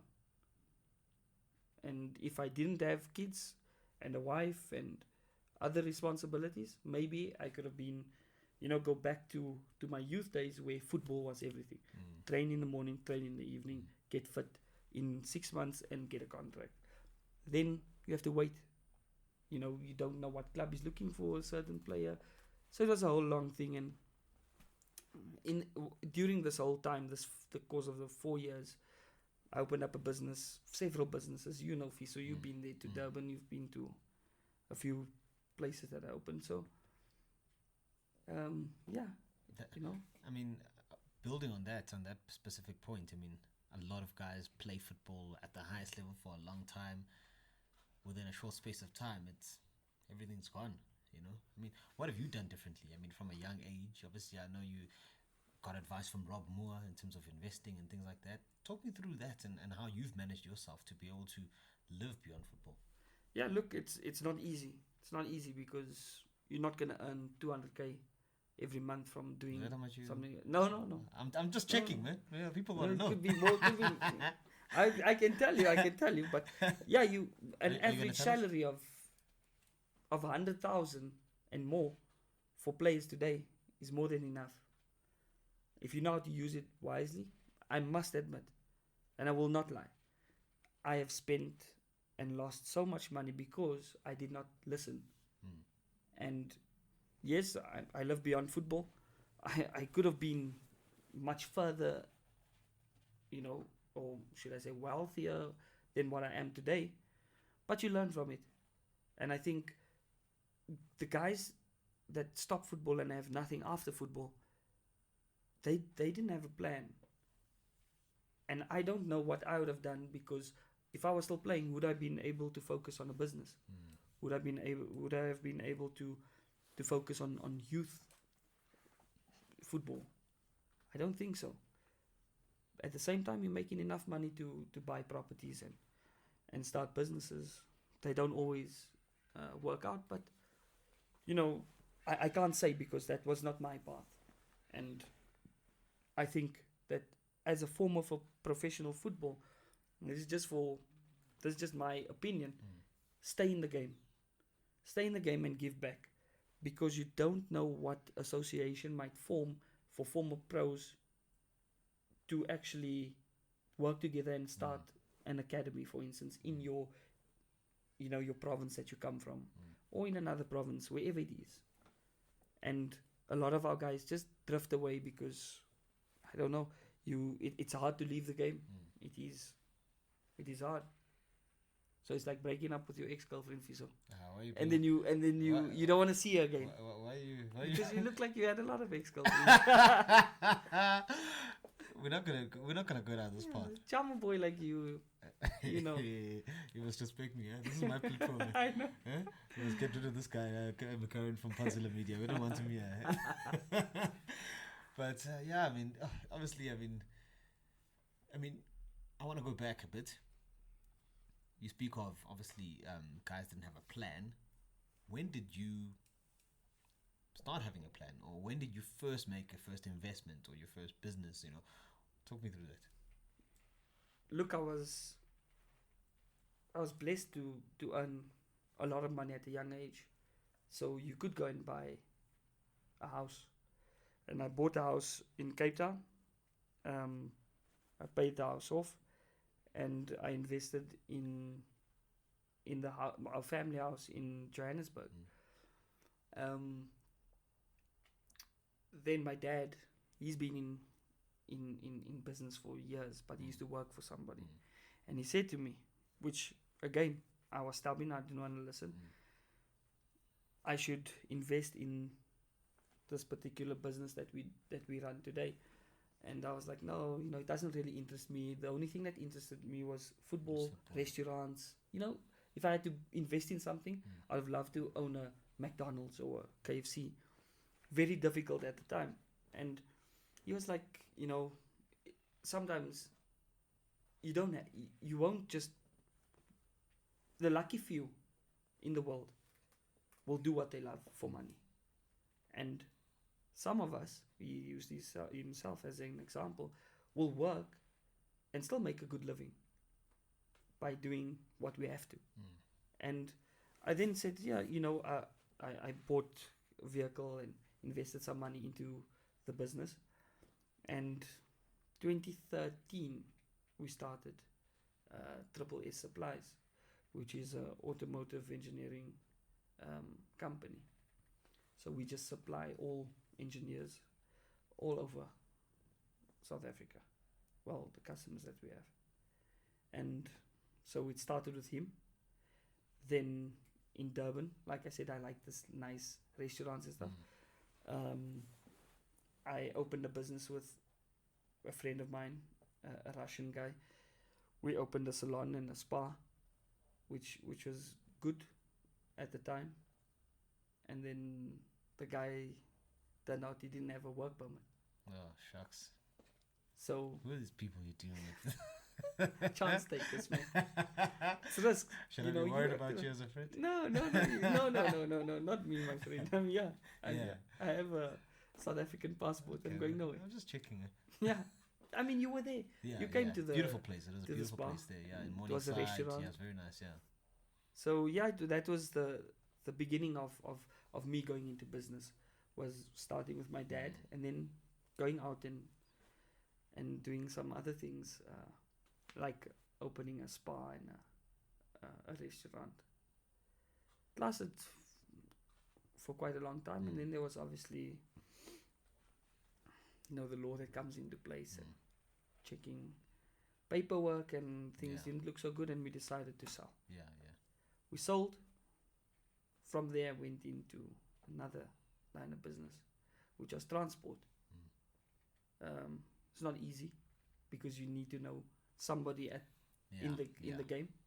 You're not gonna just walk in and buy a taxi route and buy taxis and put them on. No, you'll get killed, my friend. This is Mzansi. This is South Africa. This is South Africa. Straight talk. You can't be diehard for nothing. You must be a diehard. Nasla. So, football will, when you make a name, it's easy to negotiate. It's easy to get things out of people, although you still have to work and pay for it. It made it easier for me to invest in taxis, something that I knew nothing about. Met some people, and the same people, so that's good. It's good to know them. Don't implicate me here. I know. Maybe one day in Durban you need to take a taxi. I'll arrange it for you. No, 100%, my friend. But I mean, your story is an incredible one, and I think a lot of people can take lessons from it. The setbacks, and to see you still smiling today. It's great for me personally. But I cry every night. Yeah, it's because you're a bitch. I told you your wife is the one who cracks the whip. Now you're making me look bad because I was trying to defend you. Huh? Come on, Sticks. It shows that you really don't know me. But I do love you, my friend. Huh? No, man. Fiso. I've got a confession to make. Yeah. Before we became friends, I was like, hey man, that's my player, man. And I was obsessed with Football Manager from a young age when no one even knew Football Manager, So I remember I had the 98 version, I had 2002. Then eventually I get to I think it was it a 2011 version. So now I'm managing Tottenham, I'm winning things there. See. Then the news comes out there, and Stanton Lewis put on that transfer by Ajax Amsterdam. I'm signing him. I signed him. The fans protested that I could not know this player. And I'm like, this guy's starting in this team. Why didn't you manage me in real life, son? I managed you, boy, and you're scoring goals for me there. Lots of tap-ins, but it's fine. I had Bale running there, giving you. I was like, I was on the field with Bale. You were there, my boy. Goodness. You were there. So, I was like, I know, and then coincidentally, a few years later, we became friends, and I've always been a big believer in you, and I had hoped that one day, I spoke to you about it in terms of it would be great to see you back on the field again, because I saw the quality firsthand from a young age, and life works in its own way, but the great thing is that we find happiness, we find peace, because a lot of people, careers end or injuries hamper them, and they sit there and they're bitter at the world, and it's great to see someone with a positive outlook. Yeah, no, for sure. If it ended when you wanted it to end, it's even better. It's sweeter that way. But if it's forced to end, you can't blame someone for being bitter or being, confused. Then again, you need the support. I told you right at the beginning of your show, you need the support through the good times and the bad times. It sounds like a song. In good times. Yeah. Do you know the song? Yes, of course. I'll be by your side. Oh, my friend. Yeah, I know, man. Actually, it's Didn't I meet you in a club also one night? No, was it a In club? Durban. I think I was doing a transfer to somebody. To Tits. This is a platform. People can't be knowing my private life. No, they must know. We're at that place there in Durban. On Florida it's Road. not only serious. We have a life, We have to live life. No, 100%. So I'm a rock star, though. I know. I see your Insta. Don't start. You the guy that starts the parties. One night with Maz. Yeah. Whoa. No, not like that. No. Come on, keep it clean. Keep it clean. But I mean, we met on Florida Road. And if for those of you listening who don't know Florida Road, it's very infamous, very fun place. So yeah, he started being a bad influence on me back then, and he's moved on now. I mean, he's actually got a flyer here. June holiday clinics, the football factory. Yeah. Tell me about this, my friend. Yeah. No. This was. Is this the This academy? was. Yes. This started. Once I stopped. So when I kind of took a break, I used to go down to the field with my son, and I just started playing with him. Teaching him how to kick a ball, how to pass a ball, how to, use a ball in the right way. And he used to call his friends, and now the friends came. And, but in no time I was coaching 5-6 kids. And I was like, wow, they actually listen. It's nice, and you can see the development. You can see in a month's time, the guy that couldn't kick a ball is now kicking a ball. It makes, yeah. Yeah. I then thought about it. I put a plan together, and only once I moved to Joburg did I actually register the football factory. I got my brother on board to help me, and then I did coaching licenses. Obviously, think it's important to do. I'm busy. Well, I'm shortlisted for the UEFA license now, so it's a great Big stuff, eh? Yeah, big stuff. things only, yeah? No. We try to push ourselves Yeah. to the top, Yeah. So we've grown. I have I think like between 40 and 50 kids, Wow, that's a lot, eh? and we have our own facility. It's a family-owned school. It's called Eagle House in Reimsig. It's a private school. Facilities is there for me to utilize, and Nike came on board and gave us some balls and some other sponsors. So it's looking good. We have some good talent there, and we only look to grow. And you know how it is once you get one player. Let me ask you this question quickly, Fis.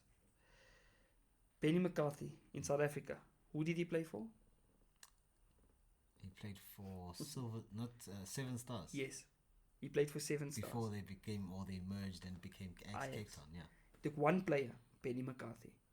So my goal is one player from the football factory to go to Ajax, Feyenoord, PSV, anyway, Tottenham, and form A connection. Tottenham, South Africa.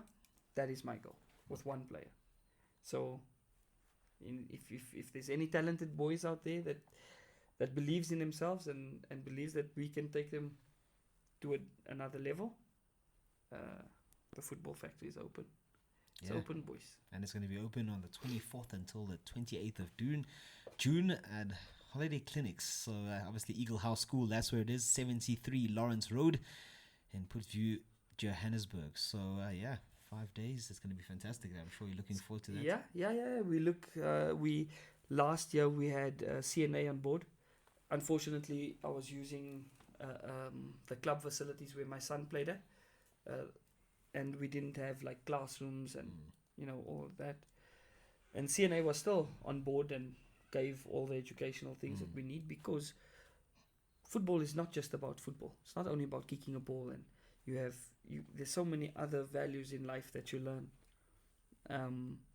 And we give them books, pens, and every day we will jot down what we've learned for the day and get some inspirational speakers like George Maluleka is one of them that's attending this year, and a tour of the Nike Center in Soweto.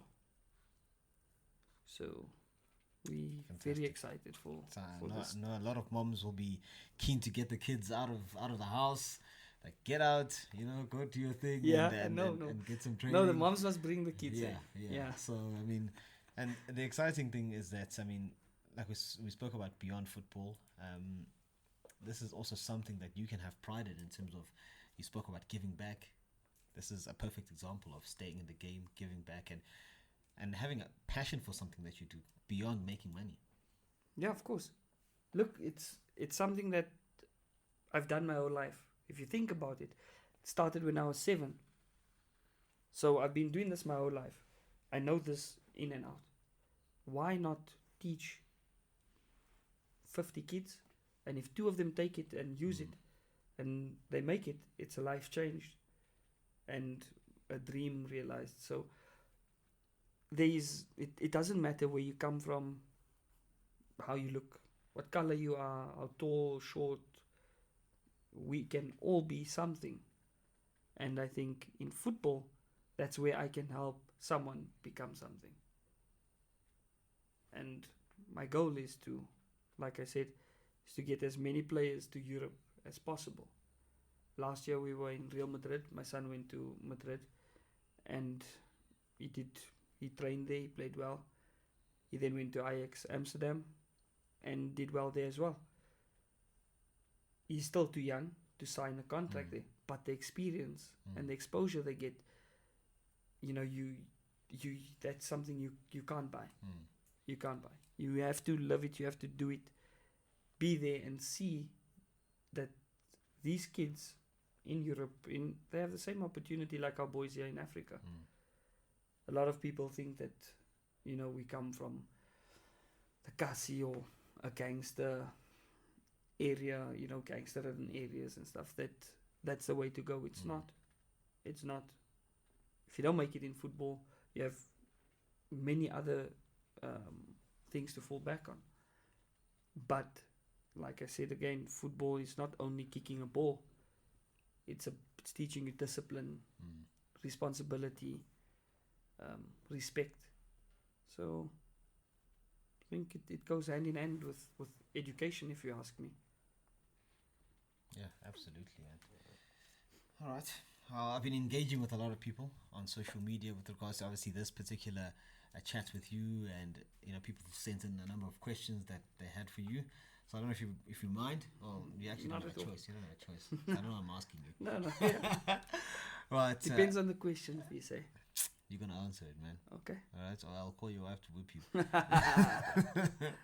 All right. So Victor Kulu from Durban, he asked, "What's your opinion on former clubs Kaizer Chiefs and Ajax Cape Town at the moment?"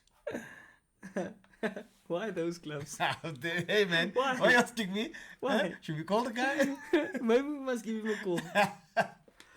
Look, football changes, and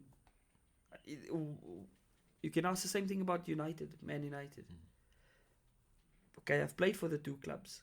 The one club is in the NFD, where they should never be, as Ajax Cape Town. The other is Chiefs, that ended 9th. I think that's the first time in their history they've ended 9th. I think in 10 years, the game changes. Every 10 years, you'll see a change in the game, a change in players. And during those 10 years, it could either go bad or it could go good. And for Chiefs and Ajax, unfortunately, they're not where they want to be. It's 2 great clubs. I think their philosophies are the same. Change of coaching staff. That might have, not been the right choices for the specific clubs. At the end of the day, I think those clubs should be in the PSL, at least in the top 5, with the right head coaches and the right management behind those head coaches. Okay. Another one. Why do strikers not score in the PSL? Is it outstanding defending, or poor tactical awareness, or what is it? Why can't these guys score? Yo, I work on that every day. Yeah. Before my session ends with my kids, we do shooting. Like I said, once again, if we go back to the beginning, the basics. No first touch, you can't shoot. Knowing when and what part of your foot to use in a certain area on the field. If you're outside the box, you're going to shoot. You're going to use your laces, your instep. But if you're in the box, there's no need to shoot and kill a keeper. And I think this is grassroots level. This is where we need to get it right, so that our strikers in the PSL do score goals. that they know what to do when they're in the box. You cannot put someone in the box and expect them and cross a ball to them and say score. You have to train it. And to answer that question directly, you're only as good as you are trained. So if the striker is trained to score goals, believe me, the striker will score goals. Spoken like a true forward. I think you're just defending these guys. No, I'm not. Defending these punks. All right, we're going to move on to Menzi Ngobo. He asked, and I think it's already been answered, but I'll let you answer it. At 31, is your football career over? Right now, this moment, my career is finished. It's over. If I win the lotto tomorrow, when is the lotto? Tonight. It's Friday. Tonight or tomorrow. No idea, I've never played the lotto. You see, if you don't play, you won't win. So, sounds like my mom, yeah? Basically, if I did not have to do everything else that I'm doing right now and focus only on training, I believe that I can make a comeback at 32 years old. At 32, play for a professional team, which is NFD or in the PSL. If I don't achieve that, so if you don't win the lotto, if I do win the lotto, I'll do that. All right, but we have responsibilities and we have bills to pay, so it's kind of a 50-50 if I'll ever come back. I never say, Fiso, and also to the guy that asked the question, I will never say I'm done until I'm 100% sure that I'm done with my career. 100%, okay, we hear you. And then Luxolo Daku, he asked, what's the toughest part of being a young professional footballer in South Africa? When? 10 years ago? Or now? In general, because you can speak about 10 years ago and you can speak about 10 because it's mention different. them both. Mention them both. In the big, 10 years ago, I think it would have been, it's much easier with all the pressure, because you did not have all the social media platforms. You didn't have all the distractions. You didn't have as much money as you can earn today. So staying focused was easy with the right friends, and obviously just knowing what you want to achieve. So that goal that you put out, you cannot just have a goal, I want to play in the first team. What happens after you made the first team? Then what? Okay, you've achieved your goal. And I'm talking from experience because my goal was to get to Ajax. I got to Ajax. Then what? I didn't say I want to be Eredivisie Player of the Year. I want to maybe move to England. It wasn't in my mind. The only thing that I had in my mind was I'm going to sign for Ajax Amsterdam. I did. And then what? The plan only came once I was coming to an end with Ajax Amsterdam. So I think, with staying motivated and staying, on the right track is the right friends and having a proper goal in place. Today, it's 10 years after, not 10 years, but, after my debut, we fast forward and now the pressure of social media, much more difficult to concentrate because everything, you're going to take out your phone. You're going to record yourself at training. In the change room, you're not focusing on your game anymore. You're focusing on taking a video of your new boots that Nike sent you. It's all those small elements that play a big part at the later stage. So, it's hard staying on track, I know that. But it's possible with the right people and right advice. And be open-minded. I'm taking that advice. Some advice you receive will be total crap. Others will be, career saving. Okay, 100%. I wonder if I can just steal one of the phones. Okay, I've got something for you here that I'm sure you'll recognize these voices. But they wanted to send a message to you, and I think just have a listen. Okay. Hello. Fiso, how's it, brother? How you doing? Stiga, are you my gazi? What's happening? It's a real pity. I wish I was there with you guys right now, but man, just from my side, I've known this guy for a very long time, actually, from Bay Hill days, and obviously our time at Ajax. So there's a lot I can say about this man, but it was just an honor to have him, right next to me. And he's one of the guys that actually took me under his wing when we were there in Cape Town. He taught me a lot, and it was great, man. So I just want to say you're such a great guy, my man, and I think God brought us together for a reason. And all the funny moments that we've had in our lives, I'll always cherish that forever.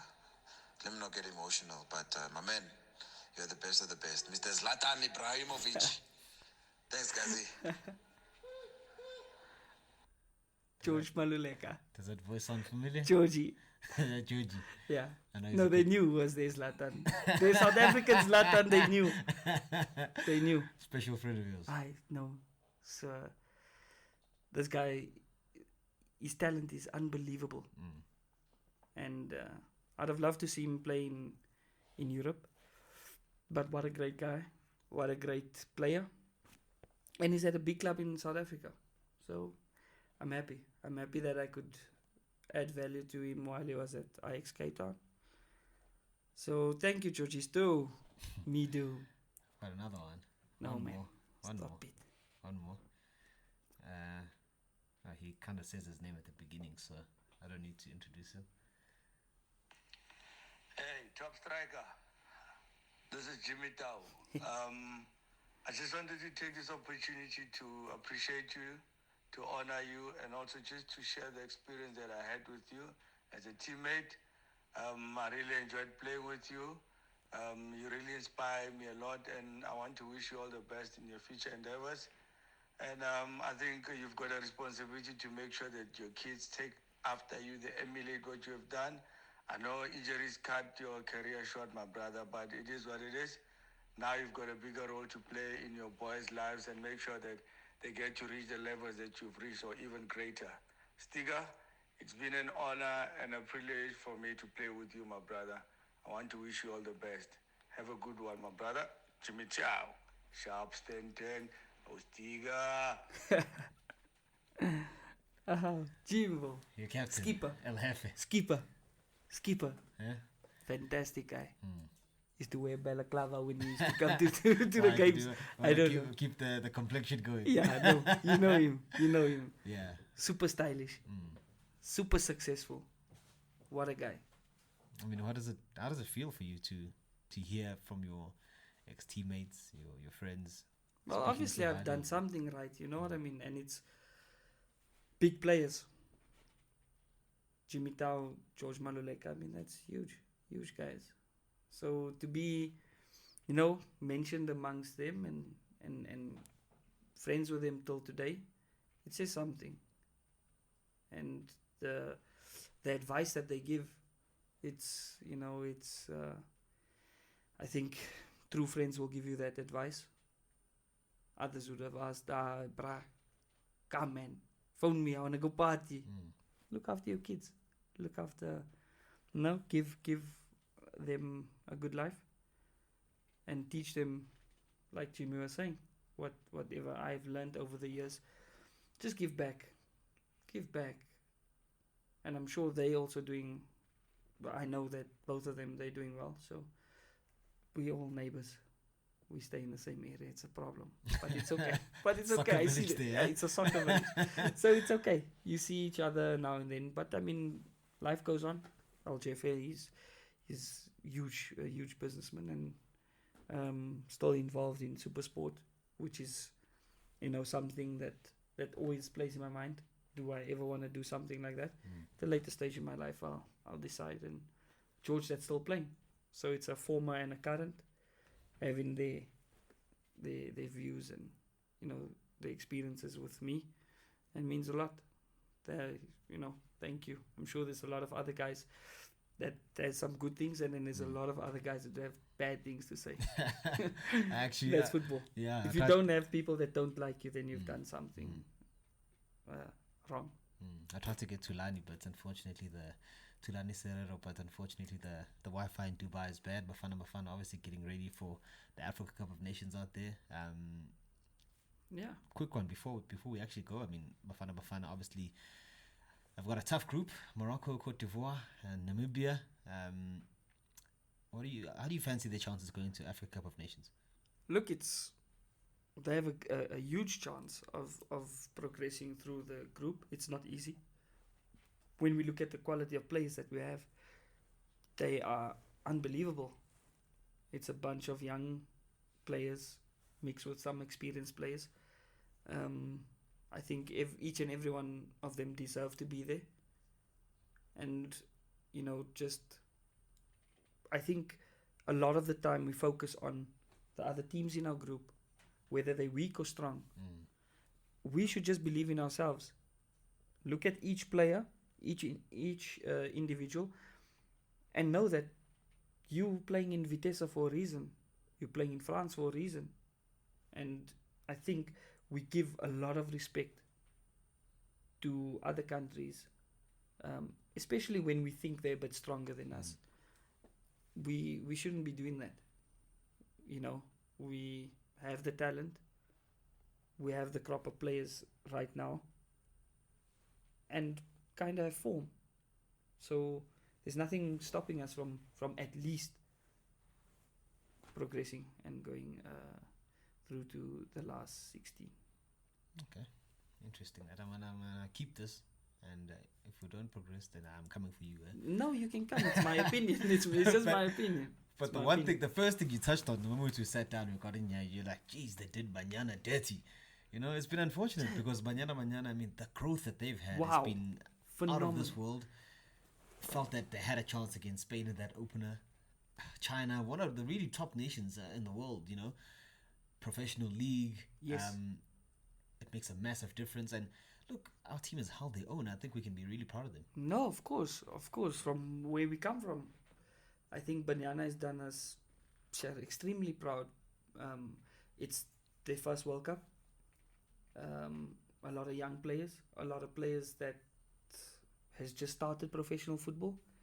We even have our captain that owns a football club, and the centre back that plays with her also plays with her at the club. So I mean, it just shows that something is going right, and I hope that they are going to focus on our girls, because we have at the football factory also we encourage boys and girls. A lot of the clubs always, obviously it's a professional league, so you use boys. Let me tell you, you'll be surprised by the amount of girls that want to play football and that can play football. So Banyana has done us proud, and I hope that the girls at home, the young girls, are watching, because you have some of our players now playing abroad, which is amazing. And again, competing in the World Cup with Spain, China, where they have professional leagues for women, it's amazing. You know, we've held our own, and unfortunate with last night's result, but that's football. It's football. Experience. You first get the experience, and then everything else will follow. Well, he speaks of experience. One of the great things is one of the really great things. What have you passed me here? Okay. All right. Our producers are Stanton. Yes. Our producers want to know, and they want the people to know. Where can people follow you on Twitter? Yeah. Instagram, Facebook? Yes. Are you on social media? Yes, I am. So Facebook is just Stanton Lewis. That I think that's my No funny names. no funny names. Instagram? On Instagram it's Stanton Lewis 17. That's my lucky number. So It's a good number, that. yeah, and then Twitter is Stanton Lewis 17 as well. I think you're guessing. No, Okay, I'm not. that's fine. You'll find me. You'll type it in. You'll find me. 100%. And well, in terms of my social media, you can catch me at Muzzy007 on Twitter. What? Okay, I didn't know. I'm learning. Yeah, you must learn. I'm learning. Come on now. The at then. At Okay. Yes. At Muzzy007. Hola. The secret agent. Yes. I got you. On Instagram at Fismaz007 and on Facebook Fiso Mazibugo. And don't forget that you can find the Fismaz show on these different platforms: Apple Podcasts, Spotify, SoundCloud, and the Podzila Media YouTube page. So obviously it's a wrap for episode 1. You spoke about experience, what an experience it has been to sit with you. I mean, you're a friend of mine. I know a lot of the things I was asking you about, and it was a case of informing our listeners.